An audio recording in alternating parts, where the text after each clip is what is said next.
Hello dear students, welcome to our class. I am Mrs. Prachi Pandya from NCMS Jhabua. Today we will start lesson 2 states of matter. In this lesson we will discuss about states of matter, changing states of matter, dissolving solids in water. First we will discuss about states of matter. We see different types of objects around us, for examples water, air and trees. All these objects are made up of matter. हम हमारे चारों ओर different types के जो है object को देखते हैं, जैसे कि एयर है, वाटर है, ट्रीज है, और यह सभी काय से बनी होते हैं? मैटर से.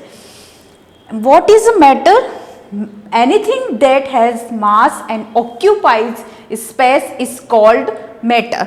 वह कोई भी ऐसी चीज जिसमें मास होता है और जो कि स्पेस घेरती है उसे क्या कहा जाता है? Matter. The human body is also made up of matter. हमारी जो ह्यूमन बॉडी है वो भी काय की बनी होती है? मैटर की. The air we breathe and the water we drink are also matter. Air जिसे हम सांस लेते हैं, वाटर जो हम पीते हैं, वह उसमें भी क्या होता है? मैटर. मैटर एग्जिस्ट्स इन 3 डिफरेंट स्टेट्स.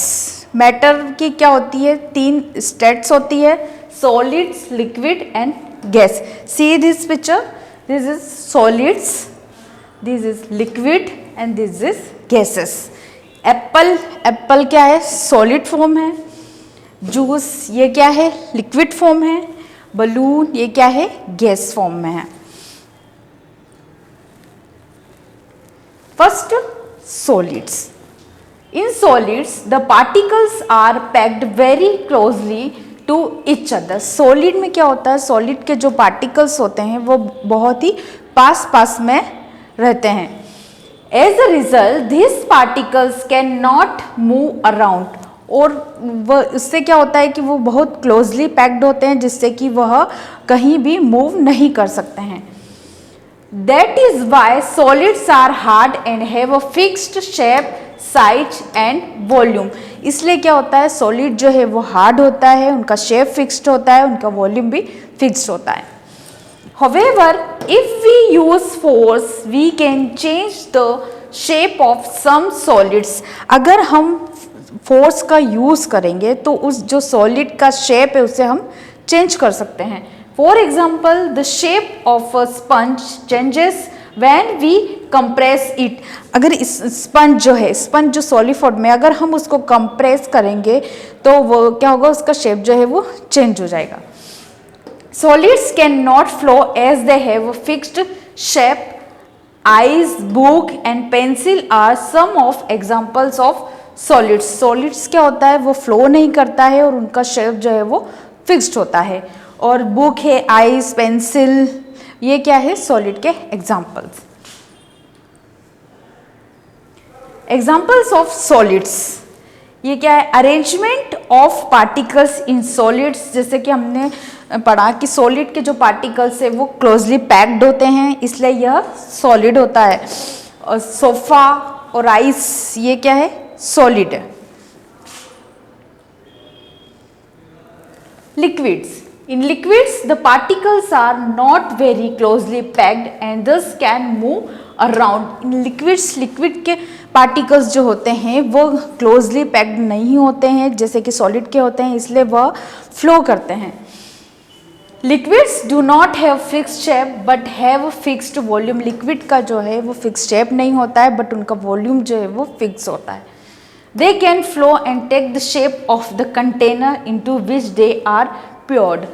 वो वाटर जो है सबको पता है वाटर फ्लो करता है और वाटर का शेप जो हम जिस कंटेनर में डालेंगे वैसा हो जाएगा. ना कि वाटर को हम ग्लास में डालेंगे तो उसका शेप अलग रहेगा, अगर हम उसको बोतल में भरेंगे तो उसका शेप अलग रहेगा, अगर हम उसको चौड़े बर्तन में रखेंगे तो उसका शेप अलग रहेगा. Water, milk and oil are some of the examples of liquids. Liquid का एग्जाम्पल सबको पता है, वाटर है, मिल्क है, ऑयल है, ये क्या है? लिक्विड फॉर्म में. Third, gas. In gases, the particles are very loosely packed as compared to solids and liquids. Gas के पार्टिकल्स जो हैं वो सॉलिड और लिक्विड के कंपैरिजन में बहुत दूर दूर होते हैं. As a result, gas particles can move freely in any direction. तो क्या होता है, गैस के जो पार्टिकल्स होते हैं वो इसलिए वो सारी डायरेक्शन में मूव कर जाते हैं, फैल जाते हैं. जैसे कि अगर हम कहीं भी अगरबत्ती लगाएंगे तो उसकी खुशबू जो है वो पूरे कमरे में फैल जाएगी. They can be compressed very easily and can even flow easily. वह आसानी से कहीं भी चारों तरफ फ्लो कर जाती है gas. Gases have neither a fix shape NOR a fixed volume. Gas का कोई फिक्स शेप नहीं होता है और उसका भी फिक्स वॉल्यूम भी नहीं होता है. Gases occupy all the available space in a container. अब गैस जो है वो कंटेनर में जितना भी स्पेस होगा वो सारा ऑक्यूपाई कर लेगी. Water vapour, oxygen and nitrogen are some examples of gas. Gas के एग्जाम्पल क्या है, जैसे water vapour, nitrogen, oxygen. Properties of solids, liquid and gas. अब हम सॉलिड, लिक्विड और गैस की जो प्रॉपर्टीज है उसके बारे में पढ़ेंगे. First, solid have a fix shape and volume. Solid का जो शेप है वो फिक्स शेप, वो फिक्स्ड होता है, वॉल्यूम भी फिक्स्ड होता है उसका. Have fixed volume but no fixed shape. Liquid में क्या होता है कि उसका जो वॉल्यूम है वो फिक्स्ड होता है बट उसका शेप फिक्स्ड नहीं होता है. गैस में no fix shape and volume, उसमें शेप और वॉल्यूम दोनों ही फिक्स्ड नहीं होते हैं. Very less space between the particles. Solid में पार्टिकल्स के बीच में बहुत ही कम स्पेस होता है. Space between the particles is more than in solid. Liquid में सॉलिड्स के कंपैरिजन में जो है पार्टिकल्स के मुंह में थोड़ा बीच में थोड़ा ज़्यादा स्पेस होता है. Space between the particles is more than in solids and liquids. Gas में लिक्विड और सॉलिड के कंपैरिजन में उनके पार्टिकल्स जो है वो दूर दूर होते हैं. Can not flow. Solid flow नहीं करता है. Can flow from higher level to lower level. Liquid जो है वो हायर लेवल से लोअर लेवल तक फ्लो करता है. Can flow in all direction. Gas जो है वो सभी डायरेक्शन में फ्लो करती है. Next, changing states of matter. Matter can change from one state to another when it is heated or cooled. Matter जो है वो अपनी एक स्टेट से दूसरे स्टेट में चेंज होता है जब हम उसको हीट करते हैं या जब हम उसको ठंडा कूल करते हैं. When a solid is heated, the particles leave their fixed position and move freely. जब हम सॉलिड को हीट करते हैं तो उसके पार्टिकल्स जो है मूव करने लगते हैं freely. A stage is reached where the particles move so far apart that the solid melts and turn into a liquid. जब सॉलिड को हम हीट करते हैं तो वो मेल्ट होने लगता है और फिर वो लिक्विड फॉर्म में चेंज हो जाता है. This process by which a solid change into a liquid on heating is called melting. वह प्रोसेस जब हम सॉलिड को हीट करते हैं तो वो क्या होता है, लिक्विड फॉर्म में बदल जाता है और यह प्रोसेस क्या कहलाती है, melting. When the liquid is cooled, it changes back into the solid state again. और जब हम लिक्विड को कूल करते हैं, ठंडा करते हैं तो वापस किस में चेंज हो जाएगा, वो सॉलिड में.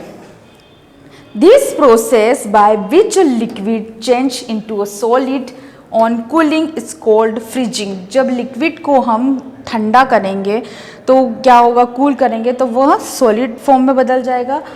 इस प्रोसेस को क्या कहेंगे, फ्रीजिंग. जैसे कि हम घर में देखते हैं फ्रिज में हम बर्फ़ रखते हैं, पानी को वह लिक्विड फॉर्म में होती है और अगर हम फ्रिज में रखेंगे तो वो सॉलिड फॉर्म में बर्फ़ जम जाएगी और उसी बर्फ़ को अगर हम बाहर निकाल देंगे तो वह ठंडी होकर लिक्विड हो जाएगी, वाटर में बदल जाएगी. Next, when we heat a liquid, the particles start moving faster and further away from each other. when जब लिक्विड को हम हीट करते हैं तो उसके पार्टिकल्स जो हैं वो बहुत ही फास्ट मूव करने लगते हैं एक दूसरे से. A stage is reached where the particles in the liquid move so far away from each other that they change into their gaseous state. जब वह स्टेट जिसमें कि जब उस लिक्विड को हीट किया जाता है तो उसके जो पार्टिकल्स होते हैं वो बहुत ही फास्ट मूव करने लगते हैं और वह किस में बदल जाते हैं, इसकी गैसियस स्टेज में। This process by which liquid change into its gaseous form on heating is called evaporation. यह वह प्रोसेस जिसमें कि लिक्विड को गर्म करने पर, वह हीट करने पर वो गैस फॉर्म में बदल जाता है, उसे इवेपोरेशन कहते हैं। जैसे कि अगर हम पानी को गैस पर रखकर अगर हम गर्म करेंगे तो उसकी जो वाष्प है वो उड़ने लगेगी, पानी जो है उड़ने लगेगा, तो वो प्रोसेस क्या कराएगी, evaporation. When gas comes in contact with a cold surface, it gets cooled and changed back to liquid। और जैसे गैस जो है वो कोल्ड सरफेस के कांटेक्ट में आएगी, वो वापस किस में बदल जाएगी, लिक्विड फॉर्म में, और वह क्या वह बन जाएगा, उससे गैसेस से वापस वाटर में कन्वर्ट हो जाएगा। This process by which gas change into a liquid on cooling is called condensation। वह प्रोसेस जिसमें कि गैस जो है वो वापस लिक्विड फॉर्म में बदल जाती है, उसे क्या कहा जाता है, condensation. Dissolving solids in water. Some solids dissolve in liquids. The solid that dissolves in liquid is called solute. कुछ सॉलिड जो है वो लिक्विड में डिसॉल्व हो जाता है। The solid that dissolve in liquid, मतलब वो जो सॉलिड लिक्विड में डिसॉल्व हो जाता है उसे क्या कहा जाता है, solute. The liquid in which the solute dissolves is called the solvent. अब वह लिक्विड जिसमें कि सॉल्यूट डिसॉल्व होता है उसे क्या कहा जाता है, solvent. Water dissolves almost everything. अब वाटर में सभी चीज डिसॉल्व हो जाती है, Hence it is called the universal solvent। इसलिए उसे क्या कहा जाता है, वाटर को universal solvent. The liquid obtained after dissolving a solute in a solvent is called solution। अब सॉल्वेंट जिसमें सॉल्यूट डिसॉल्व हुआ है तो उससे क्या, और तो उससे नया लिक्विड बना, उसे क्या कहेंगे, सॉल्यूशन। See this picture, ये क्या है, वाटर। वाटर क्या है, सॉल्वेंट। सॉल्ट, सॉल्ट क्या है, सॉल्यूट। वाटर में क्या मिलाया, सॉल्ट। तो सॉल्ट प्लस वाटर, इनसे क्या बना, सॉल्ट वाटर, और तो इसे क्या कहा जाएगा, solution.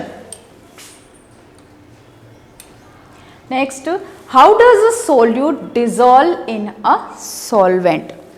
When we add a solute in a solvent, the solute break down into tiny particles that get distributed uniformly among the particles of the solvent। जब हम सोल्यूट को सॉल्वेंट में ऐड करते हैं तो क्या होता है, वो कुछ छोटे छोटे पार्टिकल्स में जो है वो डिवाइड हो जाता है और यूनिफॉर्मली वो सारे सॉल्वेंट में डिस्ट्रीब्यूट हो जाता है। The solute particles occupy the empty space between the solvent particles as shown in the following figure। अब क्या होता है, जो सोल्यूट के पार्टिकल्स होते हैं वो जो सॉल्वेंट में एम्प्टी स्पेस होता है वहाँ पर वो अपनी जगह ले लेते हैं। जैसे कि इस डायग्राम में दिख रहा है, ये क्या है, सोल्यूट, सोल्यूट है, और ये सॉल्वेंट। अब सॉल्वेंट के बीच में जो स्पेस है उसमें कौन जगह लगाए, सोल्यूट। जैसे इस डायग्राम में इनसे क्या मिला, सॉल्यूशन। अब इसके जो सॉल्वेंट के जो एम्प्टी स्पेस था उसमें किन्होंने जगह ले ली, सॉल्यूट के पार्टिकल्स ने।